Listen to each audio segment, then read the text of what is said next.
Thank you so much, Charissa, for that introduction. I would like to say that I am, again, Ophelia Chapman, and I am here presenting today with Lynnee Argabright. I am the business librarian for the University of North Carolina in Wilmington, and Lynnee is the data librarian for, again, the University of North Carolina in Wilmington. As Charissa said, our title for this presentation is What's Fair About Sharing Restricted Data. We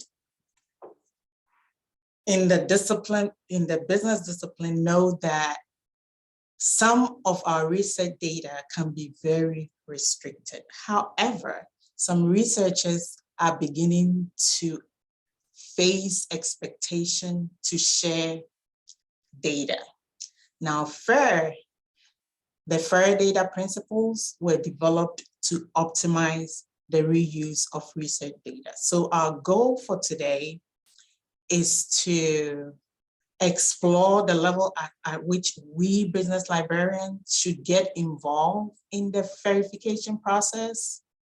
And by so doing, we will explore possible ways of helping our stakeholders identify and participate in the reuse of restricted data. So in doing so, we are going to follow the outline that you see. We'll talk about journals and grants and data policies. We will look at the different levels of data ownership. We will also look at data use agreements. We will introduce the FAIR data principles, and we will talk about FAIR sharing suggestions, open data repository, and we will conclude with an activity on our role in FAIR sharing. So we began our research in the verification process by first deciding on which journals we would look at. And we settled on 3 journal lists. And as you can see here, we looked at the ABCD list, the FT50 list, and the Chartered Association of Business Schools academic journals list. Now, in our research, we realized that data policies have different levels of data policy. So Springer has done a very good job categorizing the policy types of data, and it runs from policy type 1, which is the basic, sharing data is encouraged, type 2, which is sharing data and citation is encouraged, type 3, which is sharing data and citation required, and type 4, which is sharing data and code and citation and data linking required. So we looked at the different, these different journals that you see here, which fall within the list that we looked at. And we've linked the data policies that these different journals have so that when you have a chance, you can take a look at it. But what we realized is that even with government grant funders and private grant funders, they all have different levels of policy types. So we thought we would show you an example of a data policy type 4, which is, as you can see here, the American Economic Association has a data and code availability policy. So they do have a data availability statement. Not only that, they also have data and code repository, which requires authors to deposit their work in the repository as well. Next. So in the verification process, we looked at what would we need to go through the verification process. And we noticed that who owns the data also determined whether the data can be shared, is restricted or not. So we looked at proprietary data, we looked at commercial data, we looked at open data, and we looked at public data. We also looked at a situation where in our field, let's say an entrepreneurship student, doctoral student, or a master's student who is doing a presentation, if they purchase their data from Qualtrics or Mechanical Tech, it is their personal data. So that's individual data that we talked about. Next slide. So again, another thing that you would have to consider for the verification process is a data use agreement. And data use agreements are basically a contractual agreement between the data owner and whoever uses the data. And so we thought we would start with looking at what a data use agreement for a public data looks like. And we chose the Census Bureau. And so for the Census Bureau, because it's public, there is no restriction. And as you can see, it's highlighted here that there are no restrictions. The data can be used, reused at any time. And then we looked at proprietary data. And so for this particular one, we looked at our university. So what are the terms of use for whatever is produced within a university setting? So in our case, our university. And we realized that there are permitted uses which are listed here, and there are 6 categories that data that is being used can fall under, and some of them include classroom instruction and research activity or faculty and what have you. We also looked at words terms of use. Again, words use agreements. Now, what we realize is that words has an acknowledgement that they require everyone that uses the data to put on a publication. And so that is the first part of what you see here. And beyond that, what is highlighted is that you also have to look at what is contained in your subscription agreement. So you're not only acknowledging that you're using words data, you also have to look at your subscription agreement. So that's the commercial data example that we had to show. Next slide. Then we also looked at what data use agreement for data planet. Now we also realized that this is also different from words, but it's also, you still need to look at it. It has a different level of usage depending on what you're going to do with it. But if you're an individual, it's okay. But it is,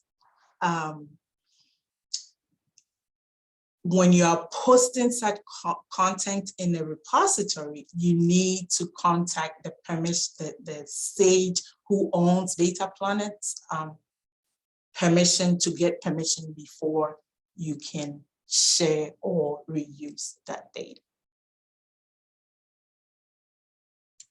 So we thought we would also look at FRED data. This one we had to title it commercial or public because the FRED data, the FRED graph itself can be reused anytime, anywhere. But then FRED sourced Moody's data. And so the data is coming from Moody. And so as a researcher or as someone who is sourcing the data, you have to also abide by the terms of use of Moody's Corporation. So we thought we would show that to you as well. Okay, so at this point, I will turn it over to Lynnee to introduce us to the FAIR principles. Hi, I wanted to start off by asking if any of you have heard of the FAIR principles, and if you have, could you post it in the chat whether you have or not? And in the meantime, I'll quickly review what FAIR does mean. So I'll start with the one that's most likely to be familiar, findable. Describing your data set in a repository's metadata fields means you've made information that can be used to find it. For example, typing cryptocurrency into a search engine helps with findability generally because it pulls up works that had cryptocurrency as a keyword. And a unique keyword that aids a data set's findability is its DOI. Accessibility has to do with whether a data set can be accessed. For example, if you have shared data in an SPSS file type, anyone SPSS software can't even begin to look at that data file. And then imagine if SPSS software became outdated or defunct, now nobody can open your data file. Lynnee, we're having some, Lynnee, this is Sharisa. We're having some audio issues. Oh, okay.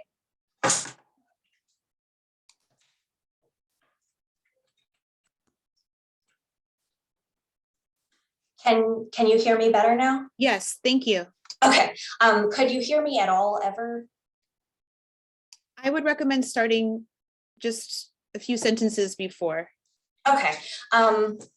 So with findability, that's just about describing your data set in a repository's metadata fields so that people can find it because they're looking at keywords, they're typing in keywords that are associated with the metadata fields that you have filled out.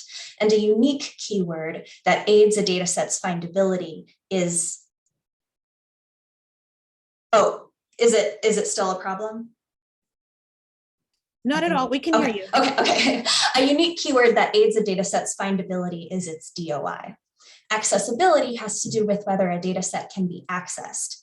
For example, if you have shared data in an SPSS file type, anyone who doesn't have SPSS software can't even begin to look at that data file. And then imagine if SPSS software became outdated or defunct, now nobody can open your data file. Interoperability is about platforms' ability to crosswalk information. A data repository that is set up to offer similar metadata fields to other platforms will mean the platforms can pass information. You may have to think carefully about how to use interoperable metadata fields if you have unusual data, though. However, if the platform itself may be set up to be interoperable, if you don't fill out those metadata fields, they won't be found, obviously. And the last part of reusability refers to all the little details that help make a work understandable. So this may be filling out a metadata field about the dataset's licensing terms. It may be the fact that you've uploaded a cleaned dataset or provided a descriptive documentation file. In general, many good data repositories refer to the FAIR principles when developing the repository infrastructure, but researchers should also consider their role in FAIR as they publish their research to increase discoverability and authority of their research. So even if you can't actually provide the raw proprietary or commercial data set itself, what files could make data usable and interpretable for others? If you look at the dataset's terms of use, it may allow you to share a smaller or aggrandized version rather than nothing at all. Here are some ideas for documents that could be shared in a data repository record. The American Economic Association's data policy gives examples of what materials are expected to be included. Remember, they were the it's required group. In order to share and support research replication, they say that replication materials shall include the data set, description sufficient to access all data at their original source location, the programs used to create any final and analysis data sets from raw data, programs used to run the final models, and descriptions sufficient to allow all programs to be run. So you can see here that data can mean various things. It doesn't necessarily have to mean the data set itself. It can be other things that help to describe the data, that show the value of the data, so that if people really cared, they know, okay, I need to go get that proprietary data myself. Data availability statements are typically found as a header at the beginning or end of a research article. If the journal doesn't specifically request it, you can add it at the end of your abstract or in an acknowledgement section. They can particularly add discoverability to research data used in the article because they aren't buried within the body of the article's text. Data availability statements describe any information necessary for obtaining the data.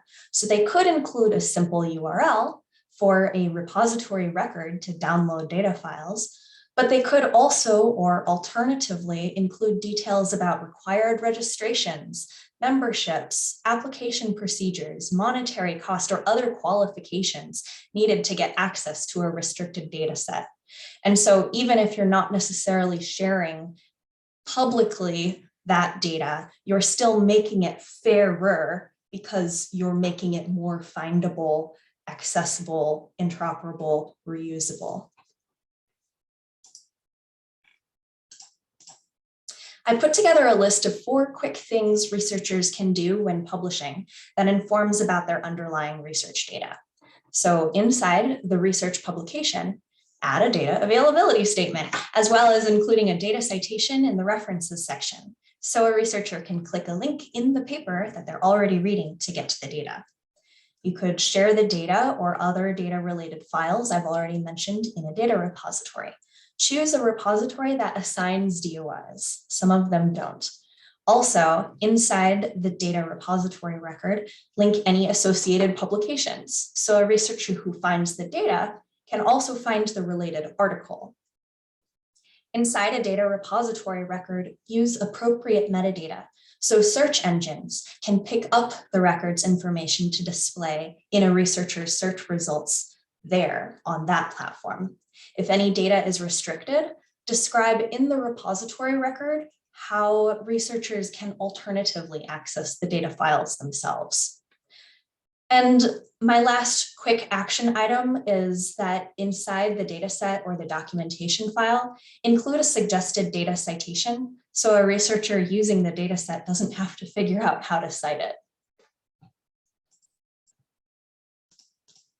In the Journal of International Business Studies, the data policy states that each article published in JIBS will be followed by an editorial note that informs readers of the extent to which data are available and the reasons for less than full availability. Authors who make their data fully available will be asked to store these in a reputable data repository and to provide information on how to access these data. Information on how to access data, including its DOI, will appear below the article and enable citations to the data set. So I wanted to show you an example of where you could potentially look for the data in an article. Many journal platforms include an outline. You could search for a description of the data in the methodology section of the paper, but it might not send you to how to get that exact research data. If there's a data availability statement, it may be included as a research data or supplemental files section, directing interested readers to where the data set can be found. So this leads us to our quick independent game. I have provided a link to an open access article and I'll post it in the chat. And I wanted you all to spend just about 2 minutes seeing if you can find the actual article used in the article, the actual data used in the article. Look for data availability statements or data citations or where in the article it might be. And let us know in the chat the link to the shared data that you were able to find. That link that I posted is the article, not the data set, but I want you to find the data set.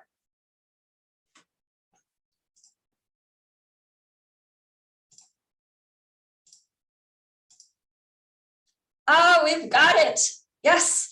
And if you notice that your links that you have right now are datadryad.org/blah, blah, blah. So that isn't the DOI link.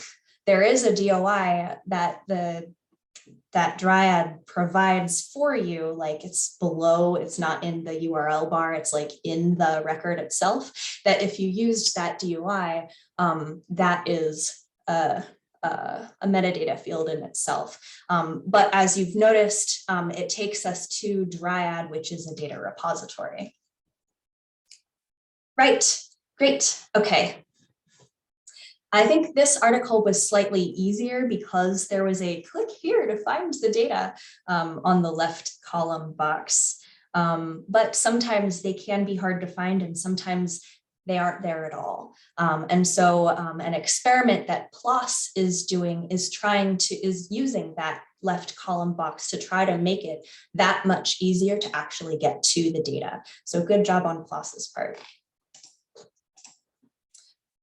Since we've been talking about data repositories, I've provided a list of repositories that are commonly used in business research. A journal or grant may have a particular data repository that they would like you to use, but any of these are reputable options set up to support FAIR data. And I see a comment that says, interesting that this article parses out which author worked on which section. Oh yeah, that's a thing called credit. That journals are starting to use. Credit is an acronym that stands for things related to who did what in the research process. Okay, so I have an example of a data record in a data repository. This actual record has some restricted files. You can see how they've used metadata fields to highlight how to get access to those restricted files. In this case, in the bottom arrow, it says you must submit a request form to the Harvard Multinational Enterprise Data Banks, and it gives an email address that you can actually ask to reach them. In the top arrow, it says what you're not allowed to do with the data if you do get access to it. And in my next slide, I'll have another quick independent game to have you look at this repository record yourself. So,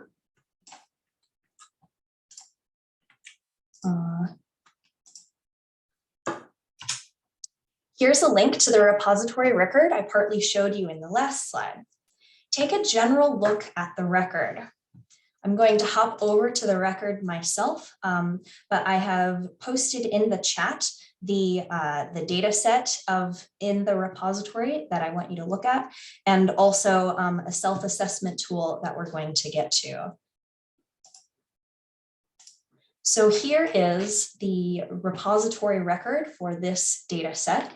You'll notice lots of metadata, description, there's a files tab, a metadata tab, a terms of use tab, which is what the screenshot was, and a versions tab. So if you have updated the record, but you had originally used one version, people can still get access to that version that you had cited in your paper. Look at how much description there is in this repository record. Look at what types of files they have deposited in here. So based on that, I want you to look at this helpful tool about FAIR. It's a self-assessment tool created by the Australian Research Data Commons to assess how fair is that data based on what the researcher has done in this repository record. And it asks you a couple of questions. It's all like self-assessment, so there's no correct answer. You don't have to have provided like yes in any of these questions. You don't have to reach 100% total across FAIR in this tool, but the more fair it is, the more discoverable, the more reusable your data is. So it's better to have some fairness than none at all. And how are we doing on time? I think I think I'm going to let you guys play this game on your own time, and I'm going to jump back over to our conclusion of our presentation.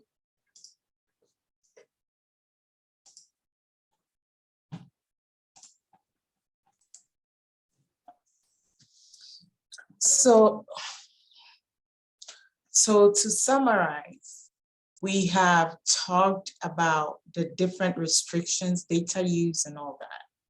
But we realize that sharing restricted data can be fair, but it depends on several conditions. So the data ownership, the author's willingness to share the data, the infrastructure that the journal has put in place, the data policy, the data availability, and then the level of fair literacy and support for the data. So what we would like to do, how are we doing on the game?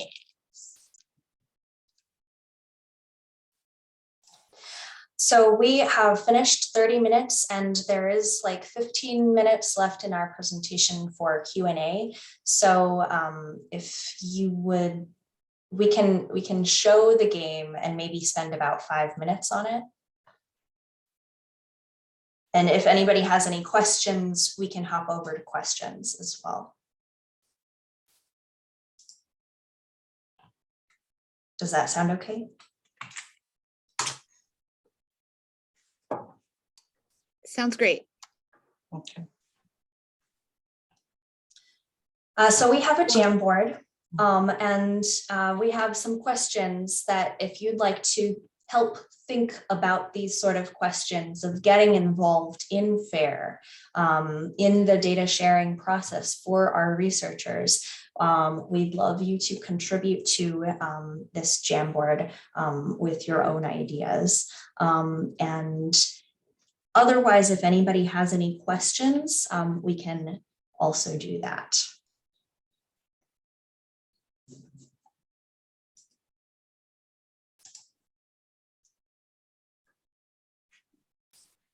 In the meantime. Are you taking questions now, Lynnee, or? I think that could be fine, yeah. We have one question in the chat. Jenna Lynn is asking, have you been incorporating FAIR more at the graduate level? So I have been here for about a year. So everything that I have been doing is new. I'm starting to make a data presence at our university. My role is more towards researchers rather than students. So researchers can include graduate students and faculty who are conducting the research. So in my case at UNC Wilmington, we are incorporating FAIR more at the graduate level, more at the researcher faculty level. But I have seen some literature that has suggested strongly that there is a lot of value in getting undergraduate students started with FAIR.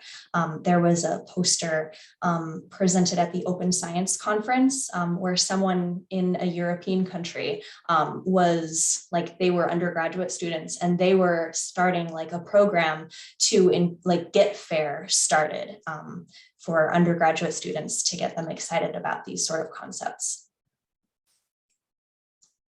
Which is, I think, why we have this question about like, how would you build it into information literacy? I hope that answers the question. Yes, thank you. Ophelia, did you want to add on that or? Yeah, so I was going to pick up the next. The next question?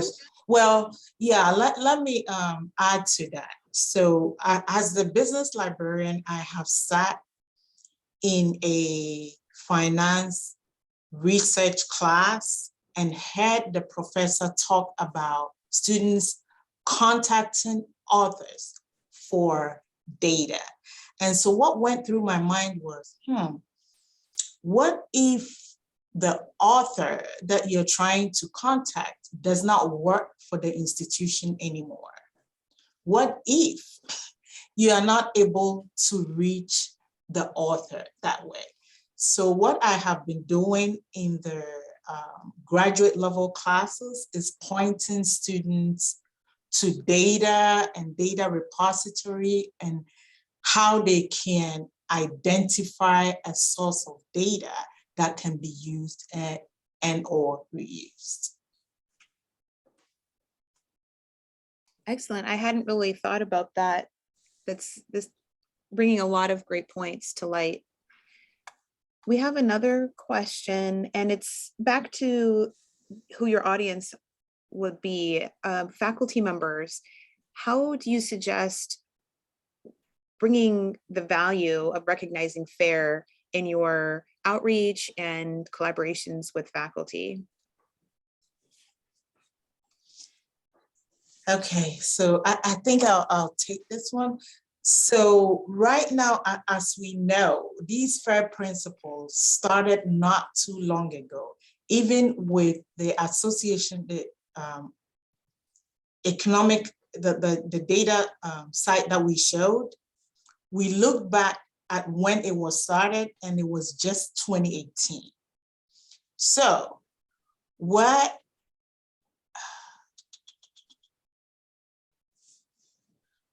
we have been doing at our university is point out to our faculty that when you use this data, you can also put it in a repository. Now, what our dean has been doing is getting faculty papers that have been published and sending out an email to them to place it in our repository so that it can be found when it's needed. So we are, like we said at the beginning, it's a conversation that we wanted to start, and we would love your ideas on how to go about it, if we need to even get involved in the verification process, and if so, how best can we get involved?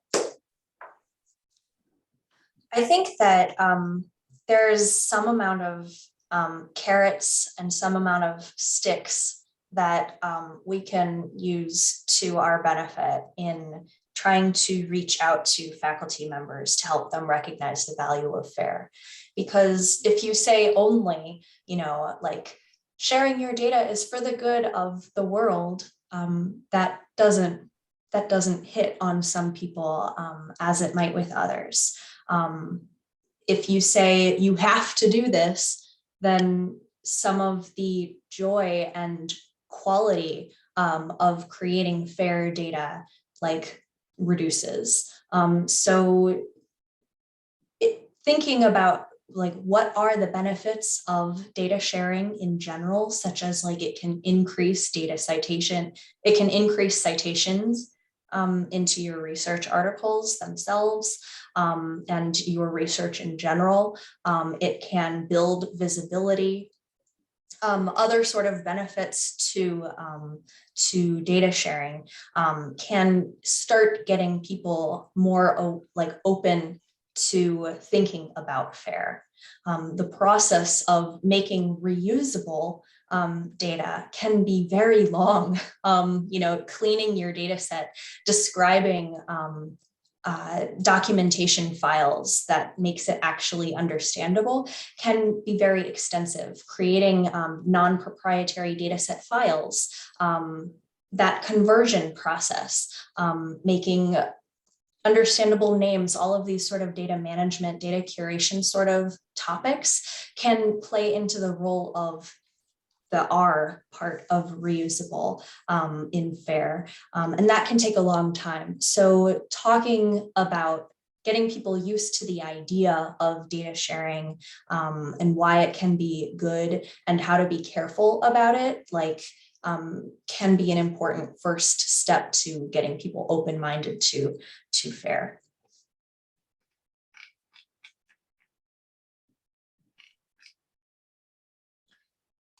That's great. Yes, approaching each person's needs and the way they think about the value. It's not just one altruistic or intrinsic value or motivator, but finding out what works for the individual. I think that's key and very interpersonal. And I think that's one of the great things, like our particular presentation has me as the data librarian, but also our business librarian. So like there can be like careful, the business librarian knows the business field and more of the researchers in individual sort of needs, and trying to target disciplines more carefully as to what sort of things they're encountering, the data policies that journals are starting to require, the grants policies about data sharing that they're starting to actually encounter. How do we approach those? Those are more sticks to using FAIR, but they are still being encountered. Yeah. Great. Did you want to, there are no additional questions in the chat. Did you want to go through some of what people have shared in the Jamboard? Sure. So I think we've asked the question, how could we incorporate FAIR and data sharing concepts in information literacy? And we didn't necessarily have like answers yet. So we wanted to hear your ideas. And so some examples like PLOS for students in workshops. Yeah, like when we are in classes teaching about research, how to find research, how to use databases, we can like bring these sort of things up as we are talking, like make little nuggets of data literacy within our overall concepts so that they start getting introduced to them. Even if the workshop isn't specifically intended for talking about FAIR or data sharing.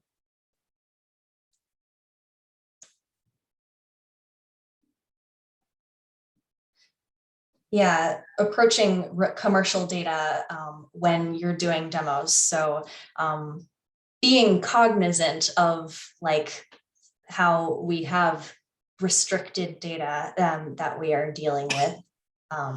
When we're doing demos, we can actually approach the hard questions so that it doesn't just sound fluffy and perfect. You know, you just do this. That's not necessarily very doable usually. Anything else on this page that you'd like to mention, Ophelia?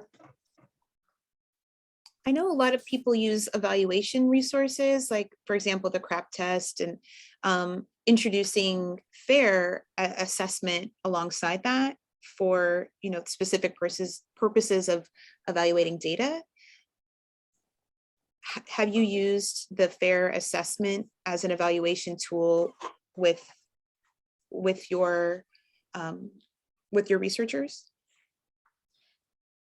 Actually, yeah, there was a, Ophelia had shown a data use agreement of our university's tech transfer office that they had made for a particular proprietary data set from one of our researchers. And so I met with that researcher to talk about how they can make their data more fair, even though it is proprietary.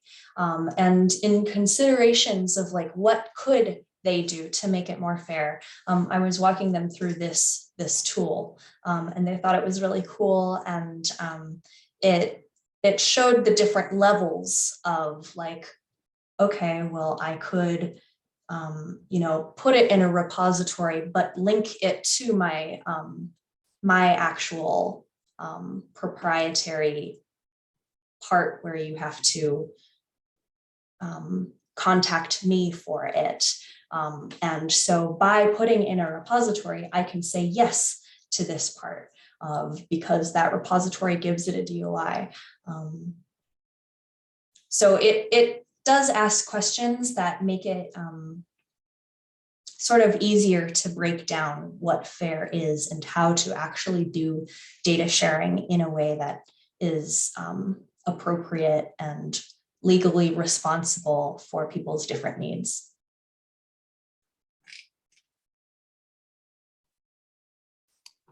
That's wonderful. Thank you. Thank you so much. Thank you. Yeah, we got a lot of great positive comments about your presentation, and I found a lot of it very valuable for my work. So thank you very much for this thoughtful presentation. I was really enthralled, and I'm happy that we get the links, and we can continue ruminating on some of these thoughts that you've posed on the Jamboard. And thanks for some of the games. They were fun too. Spotting the data, finding the data was fun. So thank you, Ophelia and Lynnee. Thank you for having us.